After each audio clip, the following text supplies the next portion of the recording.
All right, welcome to Wayne's World Garage. Happy hump day, it's Wednesday. Gorgeous outside, gonna be a nice day. A little bit breezy, but it'll be good. And we've got 5 logs up here to saw today. And these are all red oak logs. Red oak, they're dying from a disease called hypoxylon canker. And that's not a good thing, but a lot of our oak trees are dying. So we end up getting access to them. Too bad more of the white oaks aren't dying, but actually it's the same quantity. We just have 90% red oak versus 10% white oak in Maryland where we are. The plain sawn logs are pretty easy. That's what this guy is here. We're actually pointed towards it. We'll do these plain sawn. This one's kind of a funny looking log. Where these here, we're gonna do the quarter sawn. And Alan and I have been thinking about this and talking about this, what the best way to do this is. And we talked to John Clark.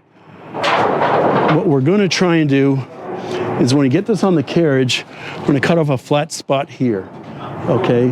And then when we are on the carriage, we'll have our saw blade, it's a 56-inch saw blade, can cut 24, 25 inches. So we'll be able to slice this through right in half. Now if it lands on this side, and maybe we should make it roll on that side, it'll be a lot easier. But the goal here is to cut through right where the pith is. So on the other side of it, I've got to measure how far out the pith comes, depending upon where we are.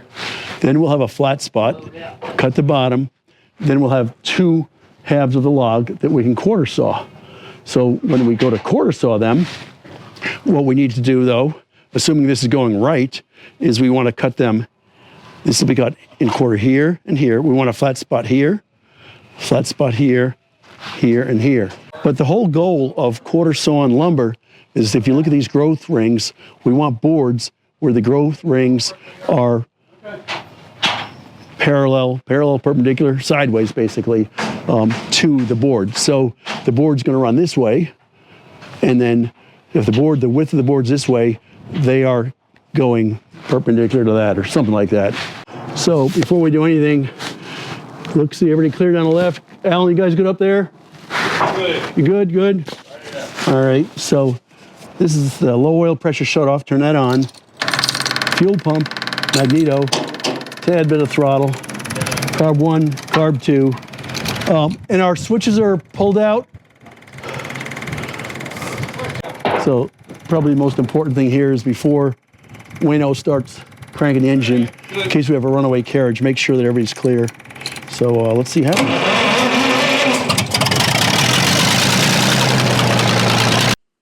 The engine won't start if the Murphy switch, the low oil pressure cutoff switch, is not horizontal. And you'll see after the engine starts, pressure gets to 5 psi, it flops down, taking it over. Now, if the oil pressure drops below 5 psi, the engine turns off. Pretty cool for old technology from the 40s, huh?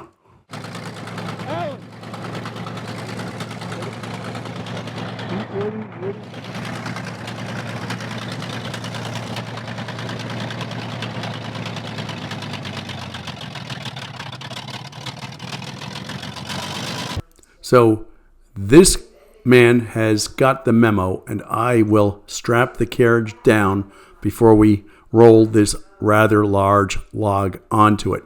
Otherwise, we risk the chance of it pushing the carriage off of the tracks, which we've done once or twice before.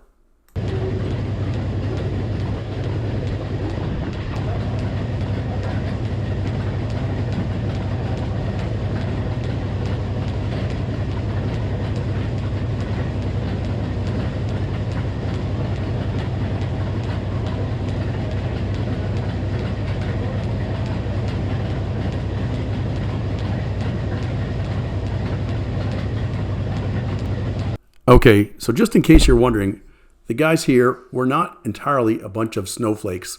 This log, about 30-inch diameter, weighs close to 3,000 pounds.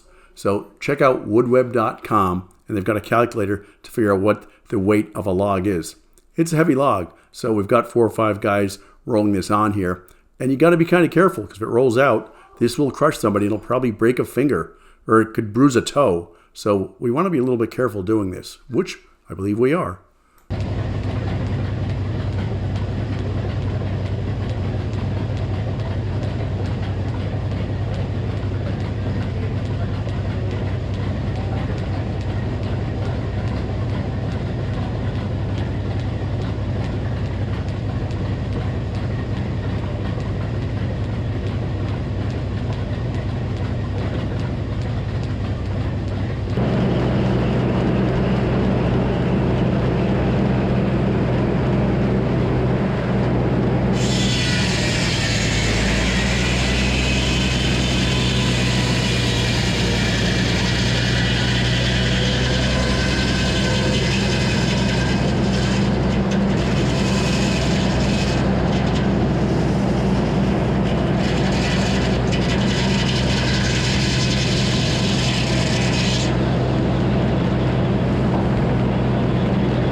So look carefully. We've got two green lasers.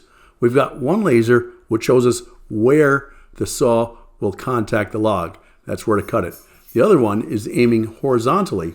And what that does is that tells us exactly where on the log the saw will come out. So if our log is too big for the saw blade, which once or twice in my life it has been, it's not going to cut all the way through it. And we'd like to know that before we do that. Now, if you're freaking Jeep, you probably know it anyway, just by your expertise, and you have so much experience, but we don't.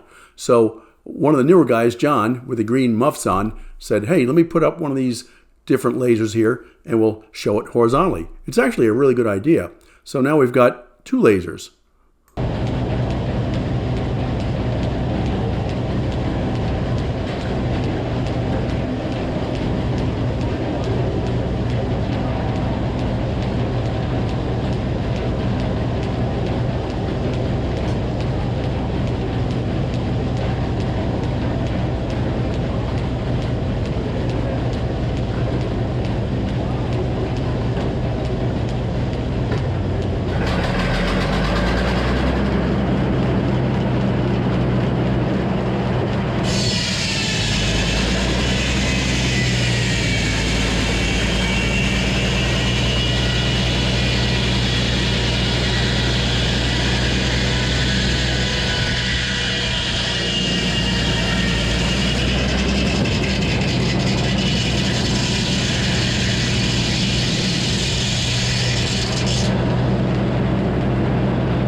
So now what am I doing here with this angle thing here? We know we want to stop sign this. We want to quarter saw this. We want to cut this log into 4 pieces and cut out the pith. Although, after we've got the quarters, we need to be able to put a flat spot on the bottom of the carriage. So we're kind of stop signing it. So that's what we're doing. We're trying to effectively do that. And we want to saw right down the pith.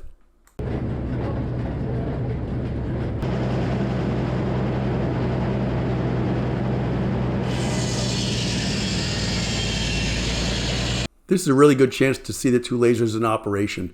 The laser closest to me is where the saw cuts. The other laser, check it out, is the top of where the saw will cut through. So I know I can do a couple more pulls on here before we are too high for the log. It's a great idea, John. Thanks for helping implement it.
Okay, so this guy in the gray jacket is Dave.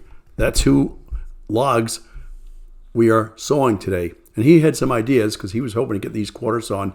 And he had some ideas on how he wanted this done. And like, it's your logs. I'll be happy to cut them every way you want. So this is the second half of the log. And as you'll see, the pith is pretty much in the center of it. What we'll do though is we'll get big slabs out of it. And the first 3 or 4 pieces, since they're 4/4, will be quarter sawn. Now, he's going to have to take them home and cut the pith out of it, but he'll have some beautiful quarter sawn boards that we're getting out of this. And I don't know if you can see it or not, but this is a really, really nice log. And these here, see it right in the pith, we're right at the pith right there. These are quarter sawn logs for sure, or at least boards.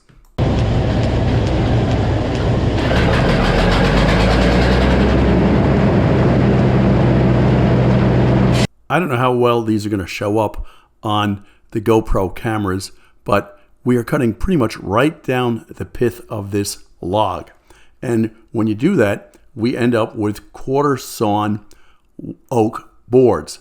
And you will take a look at them and you will see the medullary rays if you look carefully. I don't know how well you can see them on this thing or not, but they're called medullary rays, M-U-D-U-L-L-A-R-Y rays. It's like sunspots or something like that. No, I don't know. But anyway, it's really, really nice looking lumber.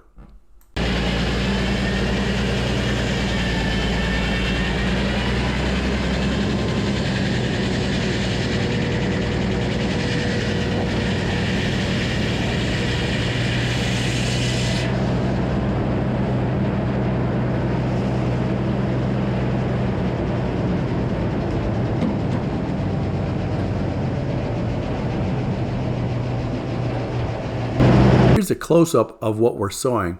I zoomed on this quite a bit, and if you look carefully, you can see the medullary rays. I think that's what how they say it anyway. Anyway, it's a nice looking board, and what we'll do is we'll take some of these back, and since the pith is right in the center of this, we'll just cut the pith out, and we'll have gorgeous quarter sawn boards. Our whole process, I'm not quite sure whether we get a A, B, C, or D, probably a C minus at best on this. I'm not sure how effective it is, or whether we would be best just as well off just sawing the log normally, and we still end up with some quarter sawn boards. But this is what the guy wants, so we're going to try and do what he's looking for.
So this is where it's a little bit questionable, and if you know any better than we do, please let us know. By turning this sideways, we're still cutting some quarter sawn boards.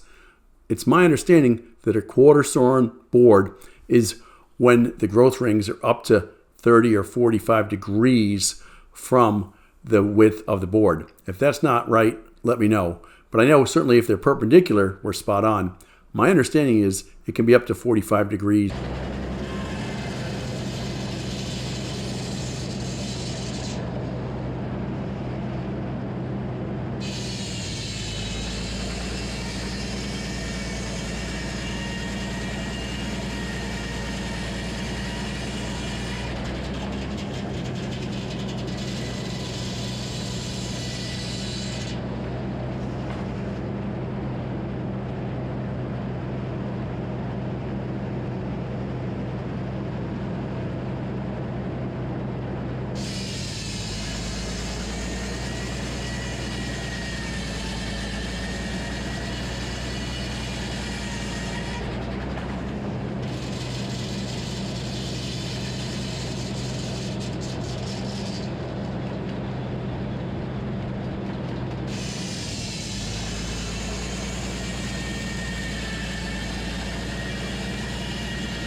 So this is kind of cool.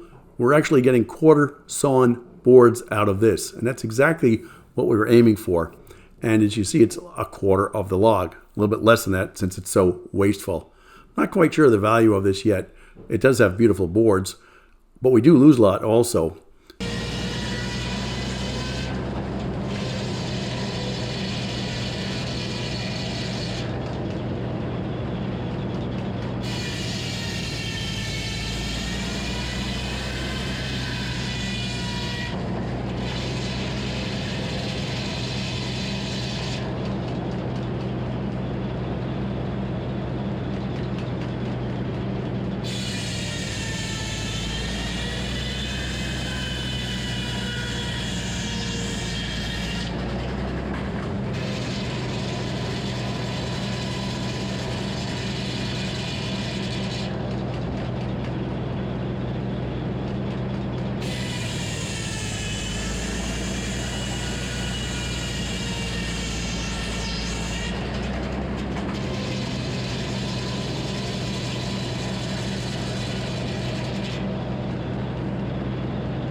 All right, well, here's our effort for today.